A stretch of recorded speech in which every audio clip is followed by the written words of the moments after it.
गुजरात में राज्यसभा की 3 सीटों का चुनाव एक सीट के पेच में बुरी तरह उलझ गया है। ये सीट कांग्रेस अध्यक्ष सोनिया गांधी के राजनीतिक सचिव अहमद पटेल की है, जिन्हें बीजेपी ने कांग्रेस के बागी बलवंत सिंह राजपूत को अपना तीसरा उम्मीदवार बनाकर फंसा दिया है। फिलहाल गुजरात में राज्यसभा चुनाव के लिए वोटों की गिनती पिछले 4 घंटों से अटकी पड़ी है।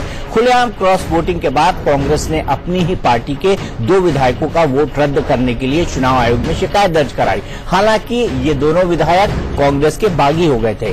कांग्रेस का आरोप है कि विधायक भोला सिंह गोहिल और राघव भाई पटेल ने अपना वोट बीजेपी के तीनों उम्मीदवारों अमित शाह, स्मृति ईरानी और बलवंत सिंह राजपूत को दिखाया। ये कानून गलत है, लिहाजा दोनों के वोट अवैध घोषित किए जाएं। लेकिन बीजेपी कांग्रेस के इस तर्क को सरासर गलत और बेतुका बता रही है।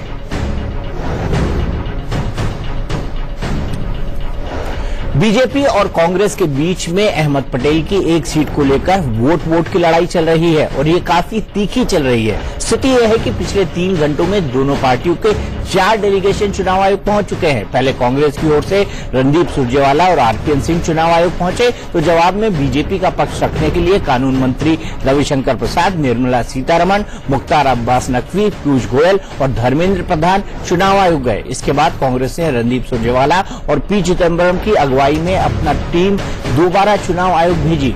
कांग्रेस की मांग है कि चुनाव आयोग वोटिंग की वीडियो रिकॉर्डिंग देखे और उसके बाद तय करे कि दोनों विधायकों का वोट अवैध है या नहीं।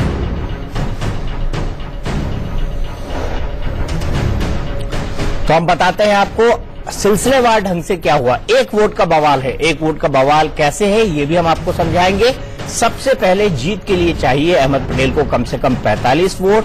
कांग्रेस के 41 थे, जिसमें से 8 ने क्रॉस वोटिंग कर दी और ऐसे में अहमद पटेल के पास कुल जो वोट बचे हैं उसमें 43 कांग्रेस के, जेडीयू के 1, एनसीपी के 1 और जीपीपी के तीसरे, ये मिलाकर उनके 46 वोट होते हैं। लेकिन जीपीपी यानी गुजरात परिवर्तन पार्टी, हालांकि इसका बीजेपी में विलय हो गया है, लेकिन हार्दिक पटेल के आंदोलन को सपोर्ट करने के चलते उनके जो विधायक हैं उनको बीजेपी ने डिसोन कर दिया था और अब उस विधायक ने किस ओर वोट किया है ये स्थिति साफ नहीं है। कुल 176 विधायकों ने वोटिंग की है और कुल 46 वोट है, लेकिन इसके बावजूद अहमद पटेल के लिए सिर्फ 45 वोट कहे जा रहे हैं। बीजेपी कह रही है कि 43 कांग्रेस के हैं, 1 एनसीपी का है और 1 जेडीयू का है। यही अंकगणित बता रही है कांग्रेस, यही बता रही है। तो अगर ये होता है कि अहमद पटेल को एक भी वोट कम मिलता है या कांग्रेस का कोई क्रॉस वोट कर जाता है, जैसा उनके 8 लोगों ने किया जो रिबेल हो गए थे, और उसके बाद 2 और लोगों ने किया जो 8 के अंदर या नोटा के ऑप्शन का इस्तेमाल किया। तो अब मुझे ये बताइए कि क्या होता है। देखिए, स्थिति बड़ी साफ है। एक लाइन में सर, मुझे रजत के पास चलना है क्योंकि आरपीएन से अगर 45 से 1 वोट कम मिला तो सेकंड प्रेफरेंस के वोटों की गिनती होगी। ऐसे में बीजेपी का तीसरा उम्मीदवार जीत जाएगा, अहमद पटेल हार जाएंगे। ठीक है, 45 से 1 भी कम हुए। सीधे चलते हैं हमारे सहयोगी रजत राकेश टंडन के पास। उनसे पूछिए कि अंकगणित कांग्रेस ने भी क्या होगा, अंकगणित कांग्रेस को भी पता होगा। जब पार्टी को खींच मिठानी होती है तभी वो बार बार चुनाव आयोग आती है। क्या कांग्रेस पार्टी एक नरेशन खड़ा करना चाहती है और वो जानती है कि उसकी हार हो चुकी है? बिल्कुल, देखिए हमारे साथ बातचीत करने के लिए खुद कांग्रेस वर्किंग कमेटी के मेंबर आरपीएन सिंह जी हमारे साथ हैं। सर, इलेक्शन कमीशन बार बार जाना आपका, क्या ये लगता है कि कुछ दिक्कत है चुनाव में, इसीलिए कांग्रेस बार बार गई है, उसके बाद 2 बार बीजेपी भी गई है? नहीं, देखिए, हम 5:45 पे गए थे। हमने अपना पॉइंट वहां रखा, जो कानूनी दांव पेच है उसको हमने स्पष्ट रूप से रखा। दुर्भाग्यपूर्ण यह है कि भारतीय जनता पार्टी ने अपने वित्त मंत्री, रक्षा मंत्री, पेट्रोलियम मंत्री, पता नहीं कौन कौन मंत्री भेज दिए कि हम चाहते हैं कि कॉन्स्टिट्यूशनल राइट्स को जागृत रहना चाहिए, जो सही है सही होना चाहिए। अफसोस की बात है कि भारतीय जनता पार्टी दबाव की राजनीति कर रही है, प्रजातंत्र को गला घोटने का काम कर रही है। जो कानून है ये तो प्रेसिडेंट्स हैं कि अगर कोई व्यक्ति अपना वोट दिखा देता है, और इस पे इलेक्शन कमीशन ने वोट कई बार खारिज किया है, 2000 तक में किया है, 2016 तक किया है। लेकिन सर, बीजेपी ये सवाल उठा रही है कि ये बात आपने सुबह से क्यों नहीं बताई? 9 बजे 10 बजे से जब वोटिंग हो रही थी तब आप ये बात बताते, शाम को जब वोटिंग खत्म हो गई थी तब इस बात को बताने की जरूरत क्यों पड़ी? हमने समझा कि आरओ जो वहां बैठे हैं वो जब काउंटिंग से पहले सारी चीजों की जांच पड़ताल करते हैं और तब निर्णय लेते हैं। और जब हमें लगा कि वो निर्णय नहीं ले रहे हैं जो सही निर्णय है, तो हमें वहां इलेक्शन कमीशन के पास जाना पड़ा और हमने वहां जो तथ्य रखे, तो इलेक्शन कमीशन को लगा कि हम बिल्कुल सच बोल रहे हैं। बीजेपी कह रही कि आपने रिटर्निंग ऑफिसर जो है उसी के ऊपर एक क्वेश्चन मार्क लगा दिया है। देखिए, हम किसी पे क्वेश्चन मार्क नहीं रखे हुए हैं। आरओ एक स्टैट्यूटरी अथॉरिटी होती है और जो इलेक्शन कमीशन होता है वो एक कॉन्स्टिट्यूशनल अथॉरिटी होता है। उसका काम और कर्तव्य सुप्रीम कोर्ट ने डिसाइड किया है। उसका कर्तव्य होता है कि प्रजातंत्र में जो इलेक्शन होते हैं उसका बिल्कुल सही तौर से कानूनी कार्रवाई होनी चाहिए। अगर मैं आपको एक चीज और बोलना चाहता हूं, जब लोकसभा के चुनाव होते हैं, विधानसभा के चुनाव होते हैं, तो रिटर्निंग ऑफिसर इलेक्शन कमीशन से परमिशन मांगता है, तभी रिजल्ट डिक्लेयर करता है। सर, बिल्कुल टेक्निकल बात आपने बताई, मैं सहमत हूं इस बात से, लेकिन क्या ये बात मानी जाए कि ये जो 2 वोट है जिसको आप इनवैलिड मानते हैं, यही जो पूरा अंक गणित है गुजरात में राज्यसभा का, इसको बिगाड़ सकता है, इसीलिए कांग्रेस बहुत कीन है इसको लेकर? देखिए, इलेक्शन की बात नहीं है, यहां प्रजातंत्र की बात है, जो कॉन्स्टिट्यूशन की बात है। भारतीय जनता पार्टी ने 3 वर्षों में कॉन्स्टिट्यूशनल अथॉरिटियों को किस तरह समाप्त करने की कोशिश की है। कांग्रेस पार्टी कॉन्स्टिट्यूशन के साथ खड़े रहेगी। वो हर नागरिक की प्राथमिकता होती है कि इस देश के कॉन्स्टिट्यूशन को बचाए। हम समझते हैं कि अगर कोई भी अनकॉन्स्टिट्यूशन, और हमारे खिलाफ 2 फैसले हुए हैं। ये दीपक जी बताइए। रजत, मेरा कहना यह है कि ये 2 वोट कांग्रेस की जीत पर कोई फर्क नहीं डालते, कोई फर्क नहीं डालते, क्योंकि कांग्रेस को कम से कम 45 वोट चाहिए। वैसे भी वो वोट अहमद पटेल को नहीं मिल रहे थे, इस बात को भी कांग्रेस बहुत अच्छी तरह जानती है। अभी जो क्लेम हो रहा है उसमें अहमद पटेल जी की तरफ से अशोक गहलोत ने शाम तक क्लेम किया कि हमारे पास 43 कांग्रेस के, 1 जेडीयू का और 1 एनसीपी का है। ठीक है, हो जाते हैं 45। अगर 45 के 1 से भी कम विधायक आते हैं तो आरपीएन सिंह बहुत अच्छी तरह जानते हैं कि प्रेफरेंशियल वोटिंग काउंट होती है। अगर वो काउंट होगी तो बलवंत सिंह राजपूत जो इनके बागी कैंडिडेट हैं वो चुनाव जीत जाएंगे, जो इनकी तरफ के थे, और बाद में वो रिबेल हो गए, शंकर सिंह वाघेला के साथ चले गए। तो मैं ये जानना चाहता हूं कि क्या ये लोग कॉन्फिडेंट हैं? और अभी खबर आ रही है कि जो गुजरात परिवर्तन पार्टी थी, हालांकि उसका विलय हो चुका था बीजेपी के अंदर 2014 में, लेकिन उसके बावजूद भी उनका एक विधायक बीजेपी से रिबेल कर चुका है और उसने कांग्रेस के पक्ष में मतदान किया है, ऐसा कांग्रेस के नेताओं ने दावा किया है। टोटल 46। क्या 46 वोट कंफर्म है? क्योंकि अभी तक तो अशोक गहलोत ने 45 ही बोला था। आप पूछिए आरपीएन से ये सवाल। दीपक जी का सवाल है स्टूडियो से कि अशोक गहलोत जी ने शाम को कहा था कि 45 वोट कंफर्म है, 43 इनके, 1 एनसीपी और 1 जेडीयू का। अभी एक खबर आई है कि 1 रिबेल वोटिंग और हुई है कांग्रेस, यानी 46 वोट। क्या 46 वोट कांग्रेस के कंफर्म है अहमद पटेल साहब के पक्ष में गुजरात के अंदर? देखिए, उसके बारे में मैं जानता नहीं हूं, परंतु मैं इसके बारे में स्पष्ट रूप से जानता हूं। 2 लोग अगर किसी व्यक्ति को वोट दिखाते हैं, अनऑथराइज्ड व्यक्ति को दिखाते हैं, तो उसका वोट कैंसिल होना है। यहां कॉन्स्टिट्यूशन की बात है, इलेक्शन की बड़ी चीज है कि अगर जो कॉन्स्टिट्यूशन में प्राविधान दिए गए हैं, कर्तव्य बनता है देश के सामने बड़ा सवाल उठता है। तुरंत फिर से पूछिए कि एनआई ने ट्वीट किया है कि आरपीएन सिंह और रणदीप सुरजेवाला फिर से इलेक्शन कमीशन जाएंगे। क्या आरपीएन को जानकारी मिल चुकी है? क्योंकि 1 सेकंड पहले ये ट्वीट आया है, पूछिए उनसे, क्योंकि वो बात को घुमा रहे हैं, हमारे सवाल का जवाब नहीं दे रहे। ट्वीट किया है कि हाँ बिल्कुल, एक अभी ट्वीट आया है कि आप लोग तिबारा, शायद दोबारा के बाद तिबारा इलेक्शन कमीशन जाएंगे आप और रणदीप सुरजेवाला जी। तो क्या तिबारा आप लोग जा रहे हैं इलेक्शन कमीशन? कुछ अपनी बात कहने, क्योंकि आप लाइव में हैं, इसलिए हो सकता है ये जानकारी कि मुझे जानकारी नहीं, मैं आपके लाइव में हूं, परंतु हमने तमाम तथ्य दिखाए हैं, तमाम प्रूफ दिखाया है कि कब कब इलेक्शन कमीशन ने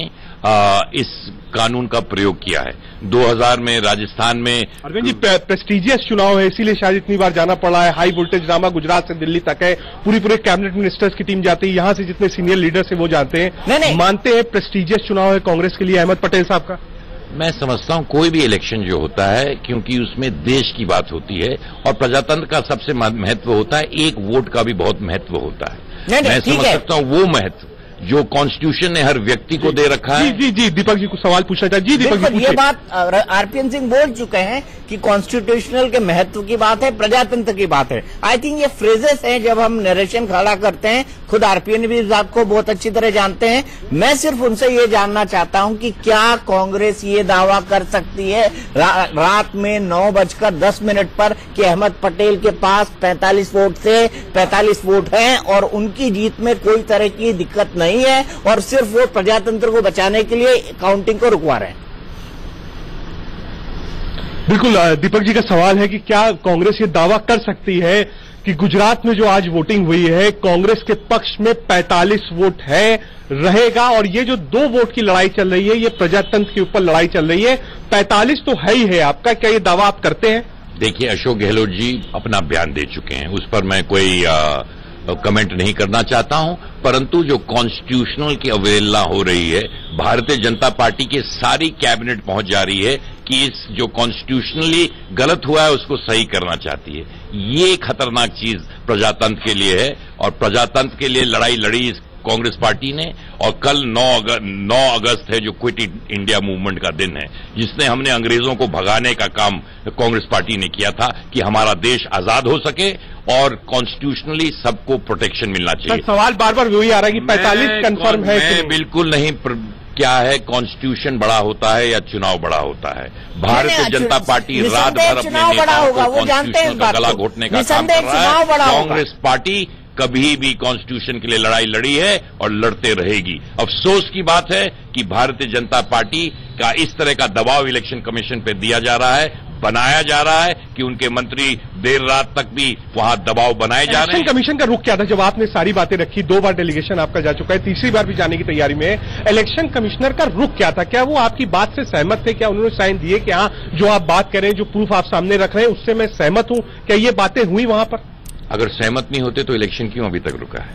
वो जानते हैं कि हम सही बात कर रहे हैं और जब 2 वोट दिखाए गए हैं, पूरे लोगों ने वीडियोग्राफी उसकी हुई है, और अगर एक भी अनऑथराइज पर्सन को दिखाया जाता है वो वोट कैंसिल होता है। इसका प्रेसिडेंट है।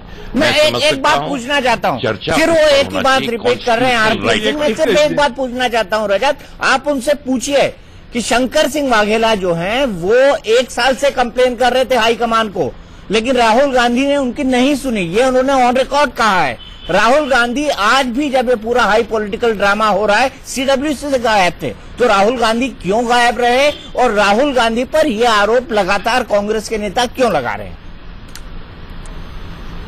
देखिए, सवाल है दीपक जी का कि वाघेला साहब 1 साल से शिकायत कर रहे थे, राहुल गांधी जी ने उन पर ध्यान क्यों नहीं दिया, और आज सीडब्ल्यूसी की अहम बैठक थी, आज उसमें भी वो नहीं आए। तो एक क्वेश्चन मार्क राहुल गांधी के ऊपर भी उठाया जा रहा है कि भाई इतने दिन से वाघेला साहब आ रहे थे, मिल रहे थे राहुल गांधी से दिल्ली में, आने से पहले इस इलेक्शन से भी 20-25 दिन पहले, मुझे याद है बर्थडे के 10 दिन पहले आए थे, सोनिया गांधी से भी उन्होंने मुलाकात की थी, राहुल से भी की थी, कहा जा रहा था सब कुछ ठीक हो गया।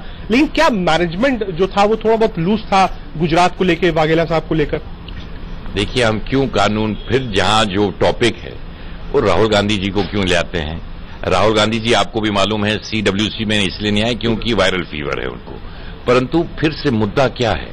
क्या प्रजातंत्र का गला घोट रही है भारतीय जनता पार्टी? हाँ या ना? ये आप भी जानते हैं, देश भी जानता है, दबाव की राजनीति करते हैं, प्रजातंत्र को ताक पर रखते हैं। जब तक एक भी कांग्रेसी जिंदा है, कॉन्स्टिट्यूशन को ताक पे रखने का काम कांग्रेस कभी नहीं होने देगी।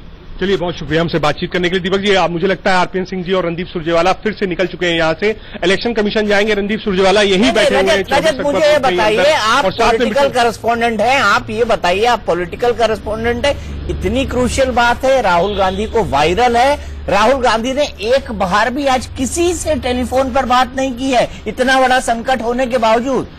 क्या वो समझ ही नहीं पाते हैं राजनीति के मर्म को, या जब बजट सेशन होता है वो विदेश चले जाते हैं, एकाएक जब सीडब्ल्यूसी की मीटिंग होती है, गुजरात का इलेक्शन होता है, माफ कीजिएगा मैं उनकी बीमारी पर सवाल नहीं उठा रहा हूं, लेकिन संयोग ये है कि या ये इसको किसी से कहा जाए कि इमेच्योरिटी है कि अगर उनको वायरल है तो कम से कम फोन पर वो बात कर सकते हैं, मीटिंग के अंदर ना जाएं, फोन पर डायरेक्शन दे सकते हैं, लेकिन सब कुछ उन्होंने अशोक गहलोत पे, अहमद पटेल पे, बाकी लोगों पे छोड़ दिया। देखिए, मेरी जानकारी जो दीपक जी है, लगातार जब से वोटिंग चल रही है राहुल गांधी का दफ्तर और खुद राहुल गांधी लगातार गुजरात से लेकर दिल्ली तक में कांस्टेंट टच में है। अगर यहां से कोई भी डेलीगेशन इलेक्शन कमीशन जाता है दीपक जी, तो वो बाकायदा ऊपर बात हो जाती है, तय हो जाता है, उसके बाद जाता है। तो यह है कि जब शंकर सिंह वाघेला दिल्ली आए थे, राहुल गांधी से 2 बार मुलाकात हुई थी और उस मुलाकात में कोई भी नहीं था, सिर्फ और सिर्फ बाद में अशोक गहलोत जो कि जनरल सेक्रेटरी इंचार्ज है उन्होंने ज्वाइन किया था। उसके बाद भी अगर शंकर सिंह वाघेला को कांग्रेस नहीं मना पाई, जिसके लिए आज मुझे लगता है रात में 9 बजे के बाद भी वेट करना पड़ रहा है, तो वो शायद यही, अगर शंकर सिंह वाघेला कांग्रेस के साथ इंटैक्ट रहते तो ये सब कुछ दिक्कत नहीं होती। अच्छा, और अब तक रिजल्ट डिक्लेयर हो चुका होता। ठीक है, मुझे ये बताइए कि अगर अहमद पटेल जी के पास 45 वोट हैं और कांग्रेस बिल्कुल श्योर है कि वो जीत चुकी है, काउंटिंग करा दे, क्योंकि रीपोलिंग की बात वो भी नहीं कर रहे हैं, काउंटिंग करा दे और काउंटिंग करा के अगर 45 वोट है तो वो साफ साफ जीत रहे हैं, फिर उनके पास कोई भी किसी भी तरह का कोई आर्गुमेंट बचता ही नहीं है। क्यों प्रदीप जी? बिल्कुल दीपक जी ठीक कह रहे हैं आप। देखिए, ये सारी लड़ाई अब ये हो रही है कि अगर अहमद पटेल की हार होती है, अगर इसलिए कह रहे हैं कि रिजल्ट नहीं मालूम, अगर हार होती है तो उसकी आंच से सोनिया गांधी को कैसे बचाया जाए। बार बार हम लोग भी, और हर जगह छपेगा, कहा जाएगा चैनल्स पे कि सोनिया गांधी के राजनीतिक सचिव की हार हुई है। उससे बचने के लिए कांग्रेस संविधान, प्रजातंत्र, इन सब बातों को इनका जिक्र ले आ रही है। वो देखिए, अभी कांग्रेस के प्रवक्ता ये बोलने को तैयार नहीं थे कि हम बिल्कुल इस बात से मुतमईन है कि हमारी जीत हो रही है, हम हम ये चुनाव जीत चुके हैं, लेकिन हम ये मुद्दा जो है संविधान और कानून का है इसलिए उठा रहे हैं। वो जीत के दावे से कतरा रहे हैं, लगातार कतरा रहे हैं। और इसीलिए कारण ये है कि आप चुनाव आयोग को वक्त भी नहीं दे रहे हैं कि वो डिसाइड कर पाए। आप तीसरी बार चुनाव आयोग जा रहे हैं, आप तीसरी बार आज जा रहे हैं, लेकिन रजत, इसकी क्या हकीकत है? जो सवाल मैंने आपसे पूछा था।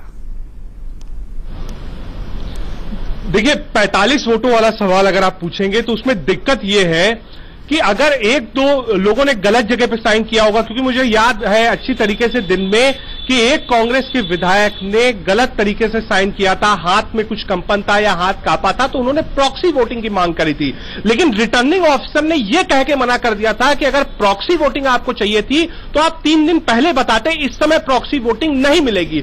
अगर आप गलत तरीके से पेपर फोल्ड भी करते हैं और इंक जो स्याही होती है कलम की वो दूसरी तरफ टच कर जाती है तो वो भी वोट इनवैलिड माना जाएगा। अगर आपका हाथ कांपता है, ठीक से आप सही जगह पर सही निशान नहीं बनाते हैं, तो वो भी वोट इनवैलिड माना जाएगा।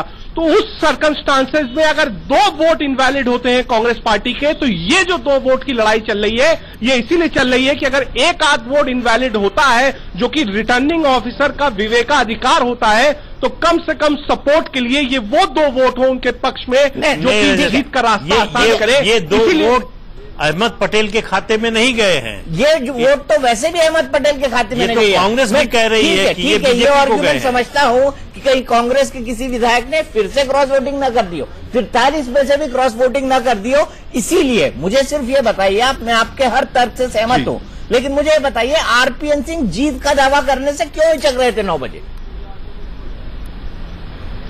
देखिए, मैंने लगातार उनसे पूछा दीपक जी, जब आपने पूछा तब तक हमने पूछा।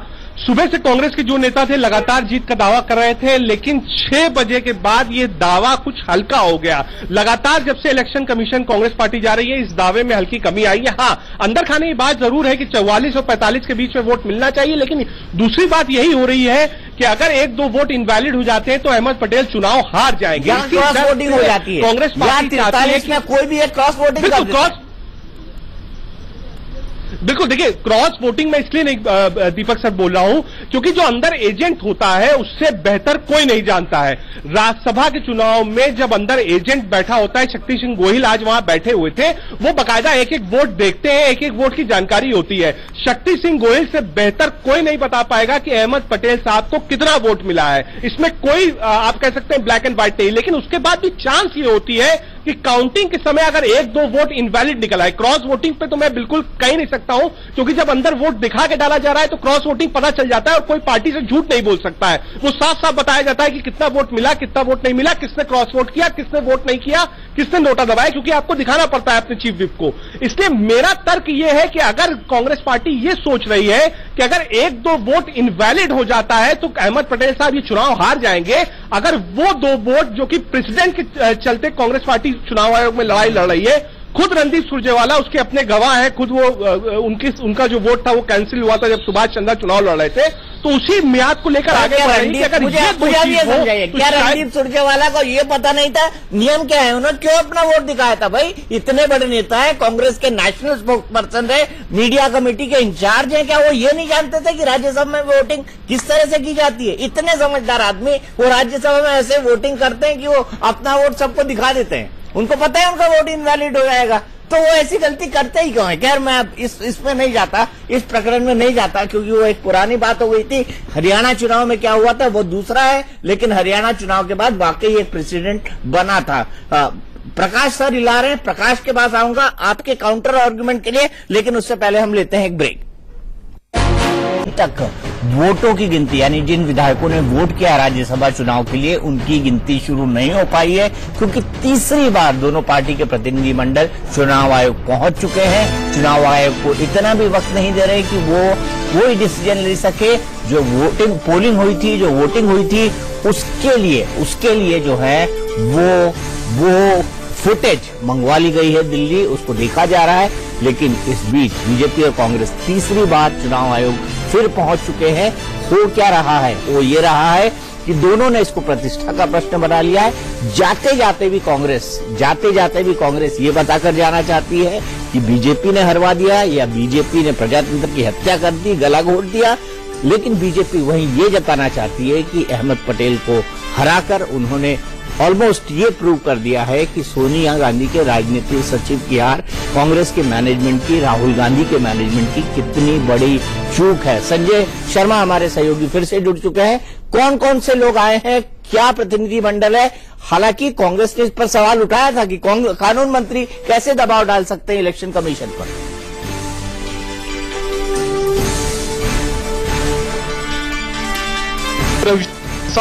चुनाव आयोग पहुंचे हैं। केंद्रीय मंत्री अरुण जेटली के घर बैठक चल रही है। कई सारे देश के जाने माने वकील वहां पर मौजूद हैं। वकीलों की बैठक चल रही है अरुण जेटली के घर पर, और थोड़ी देर में मंत्रियों को ब्रीफ करके है केंद्रीय मंत्रियों का। निर्मला सीतारमण है, धर्मेंद्र प्रधान है, रविशंकर प्रसाद है, पीयूष गोयल है, निर्मला सीतारमण है। तो लगभग आधा दर्जन मंत्री एक बार फिर से चुनाव आयोग की शरण में पहुंचे हैं। आप मान के चलिए कि आज पहुंचे हैं या पहुंचेंगे? संजय लेट्स बी क्लियर, पहुंचे हैं या पहुंचेंगे? पहुंच चुके हैं दीपक जी, पहुंच चुके हैं, अंदर जा चुके हैं, बीजेपी का प्रतिनिधिमंडल अंदर जा चुका है। ठीक है, और क्या रणदीप सुरजेवाला और आरपीएन सिंह भी पहुंच चुके हैं? नहीं दीपक जी, अभी पहुंचने वाले हैं, ये जानकारी मिल रही है, लेकिन अभी तक पहुंचे नहीं है। लेकिन बीजेपी का प्रतिनिधिमंडल अंदर पहुंच चुका है। 6 मंत्री फिर से एक बार अंदर जा चुके हैं। अरुण जेटली अभी तक नजर नहीं आए हैं। 2 राउंड अरुण जेटली के लग चुके हैं, 2 बार अरुण जेटली पहुंच चुके हैं। लेकिन अरुण जेटली के घर पर एक बड़ी बैठक चलती है, की पूरी फौज बैठी हुई है, पूरी टीम बैठी है, जो थोड़ी देर में ब्रीफ करके मंत्रियों की टीम को चुनाव आयोग भेज रही। दीपक जी ठीक है, शुक्रिया संजय, हम आपके पास लगातार आते हैं। पार्टी कोई अनड्यू दबाव चुनाव आयोग पर न दे, ये तो उचित नहीं है। सारी बातें हो गई। अगर कांग्रेस पार्टी तिवारा जाएगी तो हम भी तिवारा जाएंगे। ऐसी जानकारी आ रही है, कांग्रेस पार्टी नहीं जाएगी तो हम भी नहीं जाएंगे। जानकारी आई है कि फुटेज मंगाई गई है। धन्यवाद। जाने दो रास्ता। All are confident. We all are confident on Election Commission's judgment. They will be giving opinion for counting very soon. Are you here because of you want to make another representation, or the verdict is going to be announced now? No, we are here to listen the verdict, and we are here to share be with you. Because we came to know from media, again the third delegation of Congress party is coming. This is not fair. We have to fight it back because they are unnecessarily pressurizing election commission. This is unfair. Sir Hindi में They are also saying that there is pressure. There is pressure from the union minister. ये हमारे एक राजनीतिक अधिकार है। तीसरा दल यहाँ पर आ रहा है, तीसरी बार कांग्रेस पार्टी का डेलीगेशन आ रहा है यहाँ पर, आप लोग भी आ गए हैं, तो क्या माना जाए चुनाव आयोग में ही अखाड़ा बन गया है सियासत का? मैंने कहा चुनाव आयोग एक निष्पक्ष व्यवस्था है। हमें पूरा उम्मीद है चुनाव आयोग सही कदम उठाएगी। जल्द ही आज की चुनाव की वोट की गिनती के बारे में फैसला हो जाएगा। आप लोग क्या फैसला सुनने आए या कुछ कहने भी आए हैं? ना हम तो कॉन्फिडेंट है कि चुनाव आयोग निष्पक्ष फैसला लेगा ही। कब तक उम्मीद है सर काउंटिंग शुरू हो जाएगी? कर लेगा, वो अपना काम कर रहे हैं। मेरी उम्मीद है कि वो फैसला ले लेंगे। तो बीजेपी फिर से इसलिए आई है क्योंकि कांग्रेस तीसरी बार आ रही है। अगर कांग्रेस तीसरी बार आएगी हम भी आएंगे, क्योंकि हम भी उनको कांग्रेस दबाव बनाने की कोशिश कर रही है, हम भी काउंटर दबाव बनाने की कोशिश करेंगे। रविशंकर प्रसाद ने यह साफ साफ कह दिया। अब प्रकाश, सवाल ये उठता है कि कांग्रेस ये कहेगी देखिए पूरी पार्टी लग गई अहमद पटेल को हराने के लिए, पार्टी अध्यक्ष लग गए, पार्टी के बाकी नेता लग गए, पूरी की पूरी जो फौज है बीजेपी की वो लग गई। क्या ये नैरेटिव कांग्रेस बना पाएगी? देखिए 3-all तो हो गया दीपक, आप देख रहे हैं पिछले 2-3 घंटों से जब से हम बैठे हैं 6 बजे से 3-all हो गया। अब तो रविशंकर प्रसाद ने साफ तौर पे कह दिया कि कांग्रेस आ रही है, वो दबाव बनाने की कोशिश कर रही, इसलिए हम आ रहे हैं। और हमारे सहयोगी संजय ने साफ तौर पे बताया कि अरुण जेटली जी के वहां बैठक चल रही, इसीलिए पूरी की पूरी जो है कैबिनेट उठ के बारी बारी से आ रही है। तो ये तो तय है कि अब बहुत कम मार्जिन वाली बात है और दोनों ही इस बारे में कॉन्फिडेंट नहीं है कि किसकी जीत हो रही है। कांग्रेस बार बार दावा जरूर कर रही है कि हम जीत रहे हैं, लेकिन रीपोलिंग की बात नहीं कर रही, जैसा कि आपने भी कहा, तो उसको भी डाउट है। लेकिन ये पोस्चर अपनाने से ये जरूर हो रहा है कि वो नेशनल लेवल पे ये मैसेज देने में जरूर कामयाब हो गई कि देखिए बीजेपी ने जो है किसी तरह घेर घार के अहमद पटेल को हरा दिया। क्योंकि अहमद पटेल का हारने का मतलब आप अंदाजा लगा सकते हैं कि कांग्रेस का सुपड़ा पूरी तौर पर साफ, क्योंकि गुजरात में विधानसभा चुनाव भी होने हैं, उस पर भी बहुत बुरा असर पड़ेगा और ये हार सीधे तौर पर गांधी फैमिली से और सोनिया गांधी से जोड़कर देखा जाएगा। इसलिए जो है कांग्रेस ये पोस्चर अपनाए हुए है, लेकिन बीजेपी भी कोई कसर नहीं छोड़ी, क्योंकि बीजेपी का एजेंडा साफ तौर पे था कि जब बागी उम्मीदवार खड़ा किया गया था अहमद पटेल के खिलाफ, तभी साफ हो गया था कि अहमद पटेल के लिए बहुत मुश्किलें खड़ी होंगी और वो मुश्किलें वाकई खड़ी हो गई हैं। क्योंकि इतना पूछने के बावजूद कोई भी उनका नेता ये बताने में अभी तक कामयाब नहीं हो पा रहा कि हाँ उनको जो मिनिमम रिक्वायरमेंट थी 45 विधायकों के वोटों की वो मिली है कि नहीं मिली है, क्योंकि उस पर भी वो कॉन्फिडेंट नहीं है। तमाम चीजें हैं, तो ये साफ है कि कांग्रेस भी कोशिश ये कर रही कि ये पोस्टर दिखाए कि कल राष्ट्रीय स्तर पर वो कह सकती है कि बीजेपी ने पूरा दबाव बनाकर इलेक्शन कमीशन को एक ऊपर भी दबाव बना लिया और हमें हरा दिया, तो वो पोस्टर देने की कोशिश करी। और बीजेपी भी बार बार इसलिए जा रही है कि वो कम से कम ये कह सके कि ऐसी कोई बात नहीं है, हमने जो है अपने साफ तौर पे इलेक्शन कमीशन बिल्कुल निष्पक्ष है। लेकिन ये सोचने वाली बात है कि इलेक्शन कमीशन के समय कब मिलेगा कि जो शिकायत है वो उसको देख सके, वो वीडियोग्राफी देख सके और कोई अपना फैसला कर ले। क्योंकि ये 2 वोट की जो बात बार बार कॉन्स्टिट्यूशन का नाम ले रही है कांग्रेस, उसका कोई फर्क नहीं पड़ने वाला है कांग्रेस के ऊपर, क्योंकि वो दोनों वोट तो बीजेपी को मिले हैं। तो ऐसे में आप अंदाजा लगा सकते हैं कि दोनों केवल जो है फेस सेविंग कर रहे हैं और उसमें कांग्रेस के लिए ज्यादा मुश्किल है, वो फेस सेविंग ज्यादा कर रही है। लेकिन बीजेपी जो है साफ तौर पर यह दिखाना चाहती है कि कांग्रेस अगर दबाव बना रही तो हम भी पीछे नहीं है। हम भी साफ तौर पर आके बार बार ये कह रहे हैं कि कांग्रेस दबाव बना रही है, फेस सेविंग कर रही है, लेकिन हमारी तरफ से कोई दबाव नहीं है। ये साफ तौर पर रविशंकर प्रसाद ने भी ये कहने की कोशिश की है। ठीक है, ये कहने की कोशिश की है, लेकिन हम ब्रेकिंग न्यूज पे दिखाएंगे कि क्या क्या हुआ। लेकिन प्रदीप जी एक क्विक सवाल आपसे, छोटा सा आंसर चाहूंगा।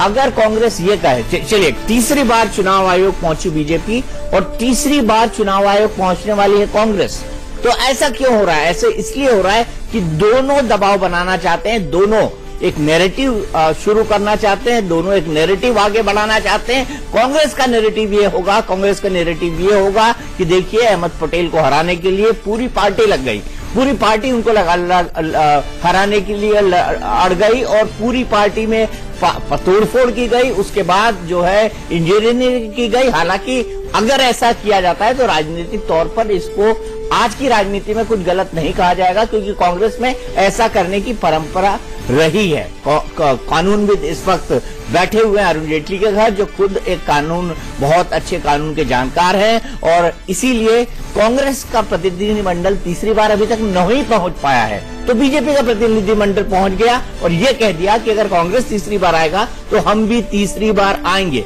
प्रदीप जी, क्या कांग्रेस ये काउंटर नैरेटिव तैयार कर पाएगी कि देखिए हमारे एक आदमी को हराने के लिए पूरी बीजेपी लग गई? क्या ये काउंटर नैरेटिव तैयार कर पाएगी? और दूसरा, राहुल गांधी की चुप्पी ये बताती है कि राहुल गांधी खुद सशंकित है, या तो सशंकित है या राजनीति समझते नहीं। तभी भी आज तक उनकी तरफ से कोई पॉलिटिकल सिग्नल नहीं आया।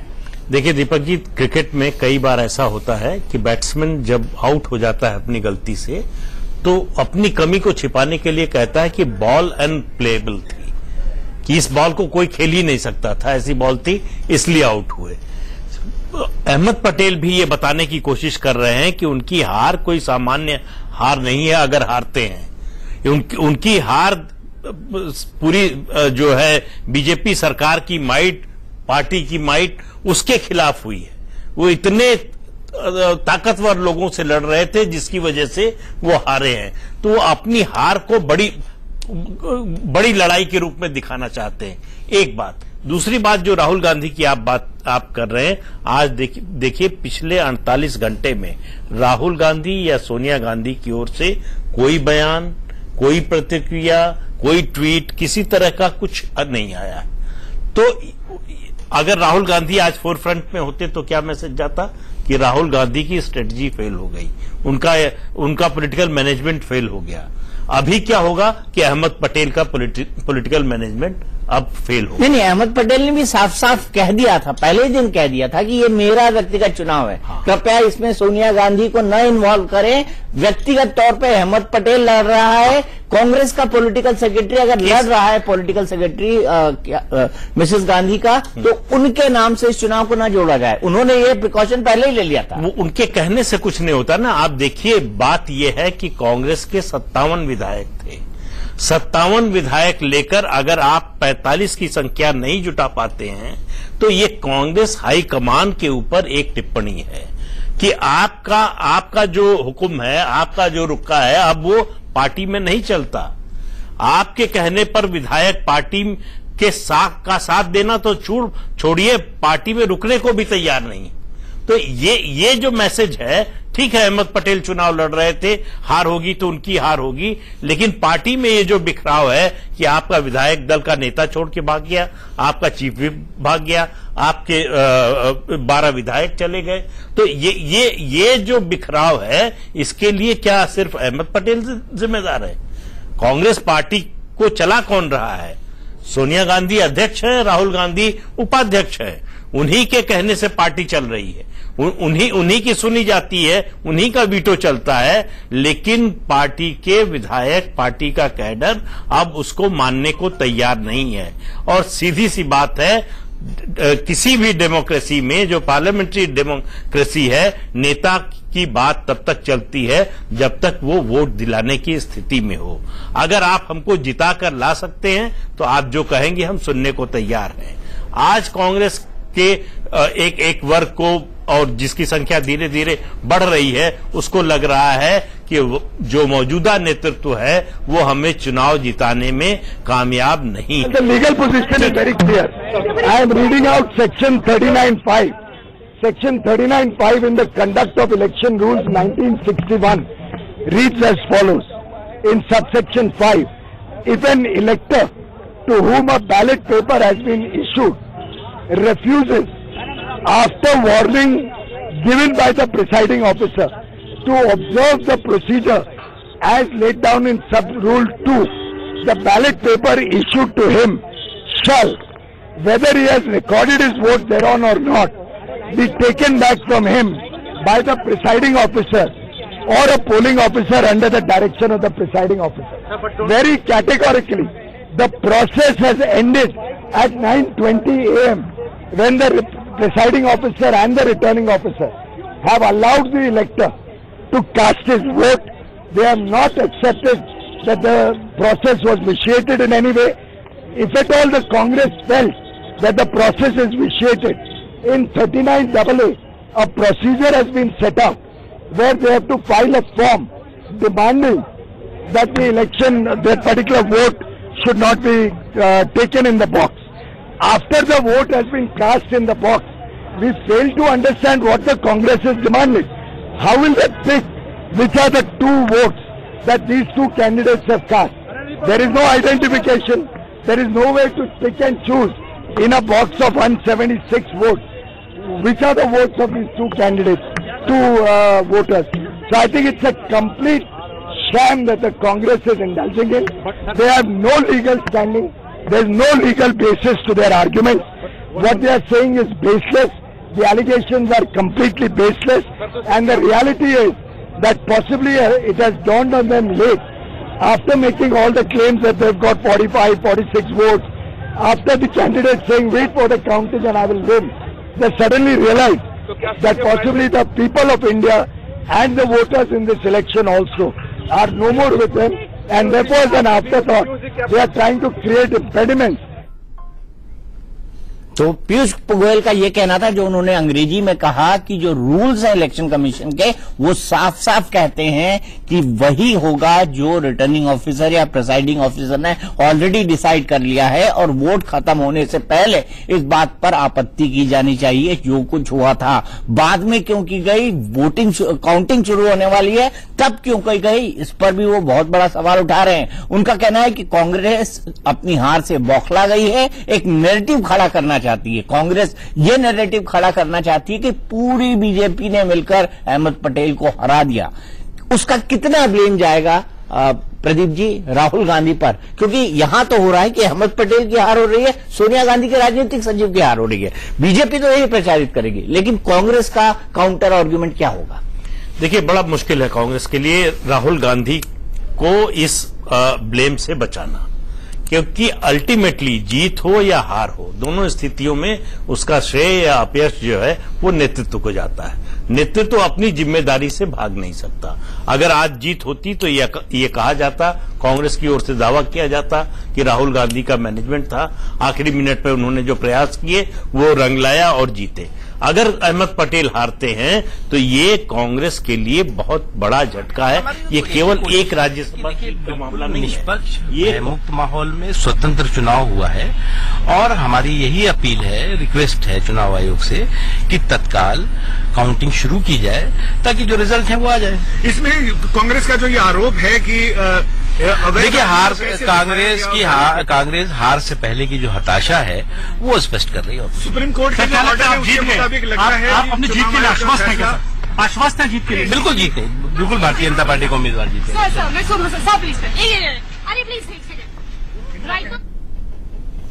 तो प्रदीप जी का कुल मिलाकर ये कहना है कि राहुल गांधी भी अपनी हार से बच नहीं सकते। कांग्रेस की हार होती है तो अहमद पटेल की भी अपनी हार से बच नहीं सकते। कांग्रेस की हार होती है तो अहमद पटेल की तो होती है व्यक्तिगत तौर पे, लेकिन राहुल गांधी की लीडरशिप क्यों होती है, क्योंकि राहुल गांधी की लीडरशिप को ही लेकर शंकर सिंह वाघेला ने और बाकी लोगों ने सवाल खड़े किए थे। सवाल तो ये है कि राहुल ने ध्यान नहीं दिया। जी, इस तरह भी देखिए कि मान लीजिए कि अहमद पटेल जीत जाते हैं और बलवंत सिंह राजपूत हार जाते हैं, तो क्या उनकी हार मानी जाएगी? अगर बीजेपी का उम्मीदवार हारता है तो ये अमित शाह की स्ट्रेटजी की हार होगी। तो ऐसी हालत में अगर कांग्रेस का उम्मीदवार हारता है तो ये राहुल गांधी और सोनिया गांधी की स्ट्रेटजी की हार होगी कि उनका आकलन अपने ही पार्टी के लोगों को लेकर सही नहीं था। अपने घर के बारे में उनको पूरी जानकारी, पुख्ता जानकारी नहीं थी। वरना कांग्रेस ये भी कर सकती थी, अगर उसने आकलन ठीक से किया होता कि हम ये सीट हार रहे हैं, तो अहमद पटेल को किसी और राज्य से राज्यसभा में ला सकती थी। लेकिन उसने एक तरह से, अगर हारते हैं अहमद पटेल तो ये मिसकैलकुलेशन था। अपने लोगों पर, अपने घर के बारे में उसकी जो जानकारी थी, जो भरोसा था, वो गलत साबित हुआ और बीजेपी के खिलाफ कांग्रेस अब एक काउंटर नैरेटिव खड़ा करना शुरू करी है। प्रदीप सिंह जी का साफ साफ मानना है कि अगर अहमद पटेल हारते हैं तो उनकी हार तो होगी व्यक्तिगत तौर पर, लेकिन उनकी हार के लिए राहुल गांधी से भी राजनीतिक सवाल पूछा जाएगा। अगर बीजेपी ने पूरी ताकत झोंक दी तो कांग्रेस ने पूरी ताकत क्यों नहीं झोंकी? ये क्या आपको समझ आता है? बिल्कुल पूरी क्योंकि राहुल गांधी इस पूरे गेम में कहीं नहीं दिखाई दिए, बिल्कुल पूरे गेम के अंदर कहीं नहीं दिखाई। देखिए, ये दिखाई दे रहा था, ये अगर हार होती है तो ये हार होती हुई दिखाई दे रही थी।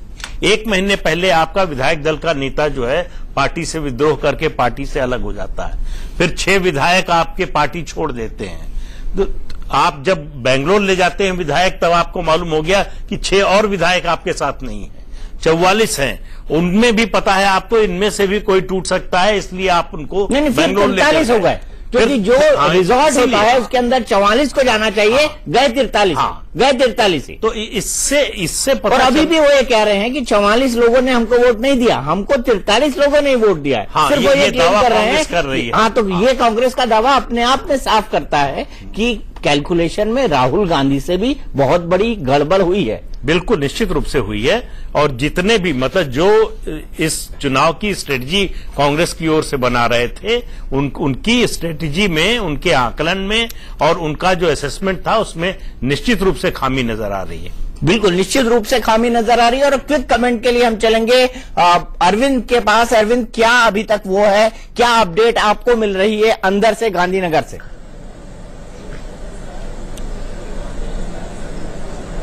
देखिए दीपक जी, गांधीनगर में जो भी दारोमदार है वो केंद्रीय चुनाव आयोग पर निर्भर है और वहां से फैसले का इंतजार है। वहां से जो भी फैसला आएगा वो उसके बाद ही यहां पर कोई प्रोसेस शुरू हो पाएगा। फिलहाल यहां पर जो स्थिति थी वही है, सन्नाटा पसरा हुआ है, इक्का दुक्का लोग यहां नजर आ रहे हैं। हालांकि वीवीआईपी जो है तमाम यहां बैठे हुए हैं, अमित शाह भी यहां पर मौजूद है, मुख्यमंत्री विजय रूपानी भी यहां पर मौजूद है। तो गुजरात में जैसे थे वैसी स्थिति बनी हुई है। दोनों पार्टियां अब भी अपनी जीत के दावे कर रही हैं और दोनों को उम्मीद है कि उनका उम्मीदवार जीतेगा। दोनों के लिए अपनी साख का सवाल है। अहमद पटेल की अगर आप बात करें तो अहमद पटेल ने इस बार जितनी ताकत उनको झोंकनी थी उन्होंने अपनी पूरी मेहनत इस बार अपने इस चुनाव में लगाई है। उन्होंने पिछले 8 दिनों से वो लगातार यहीं डेरा डाले हुए थे। जो विधायक बेंगलोर गए थे उनसे बार बार मिल रहे थे, जहां तक एयरपोर्ट पर उनको रिसीव करने गए। कल 2-3 बार जिस रिसोर्ट में रखा गया था वहां पर भी उनसे लगातार 2-3 बार मुलाकात हुई है।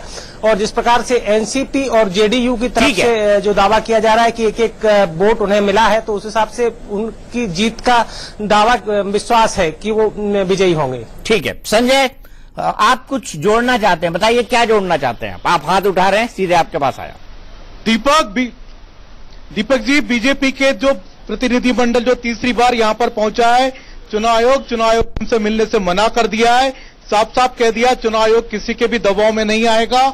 हमने आपकी बातें सुन ली हैं, आपके कंसर्न हमारे ध्यान में हैं और यही की यही बात कांग्रेस पर भी लागू हो रही है। जो उनका प्रतिनिधिमंडल तीसरी बार आना चाहता था, चुनाव आयोग ने उसको भी समय नहीं दिया है और अब चुनाव आयोग किसी से भी मिलना नहीं चाहता, क्योंकि चुनाव आयोग को पूरे मामले की जानकारी मिल चुकी है। दोनों दलों की शिकायतें चुनाव आयोग ने ले ली है। कुछ ही देर में गुजरात में फिर से दोबारा मतगणना शुरू हो सकती है, कभी भी काउंटिंग हो सकती है। दीपक जी, नहीं, मतगणना दोबारा नहीं शुरू होगी, क्योंकि मतगणना संजय अभी तक शुरू ही नहीं हुई है। ये साफ करते हैं, मतगणना अभी तक शुरू नहीं हुई है। और रीपोलिंग की मांग मेरे ख्याल से किसी भी पॉलिटिकल पार्टी ने नहीं, खुद कांग्रेस ने नहीं की है। कांग्रेस का सिर्फ यह आर्गुमेंट है कि हरियाणा के अंदर जो हुआ था, हरियाणा का ग्राफिक हम दिखाते हैं, वहां पर क्या हुआ था, किस तरह से रणदीप सुरजेवाला का वोट जून 2016 के अंदर रिजेक्ट हुआ था, उसका एक ग्राफिक हम आपको दिखाएंगे। चलिए, ब्रेक का वक्त हो रहा है, लेकिन फिर भी आप क्विकली देख लीजिए। 14 कांग्रेसी विधायकों के वोट खारिज हो गए थे। 14 विधायकों ने रिटर्निंग ऑफिसर के लिए पेन की बजाय दूसरे पेन का इस्तेमाल किया था और 14 कांग्रेसी विधायकों के वोट खाली हुए थे। और रणदीप सुरजेवाला का वोट इसलिए खारिज हुआ था क्योंकि उन्होंने गलत तरीके से अपने वोट को अनऑथोराइज्ड लोगों को दिखाया था। तो ये कह रही है कि 12 जून के उसी प्रेसिडेंट को चुनाव आयोग माने, ये कहना है कांग्रेस का।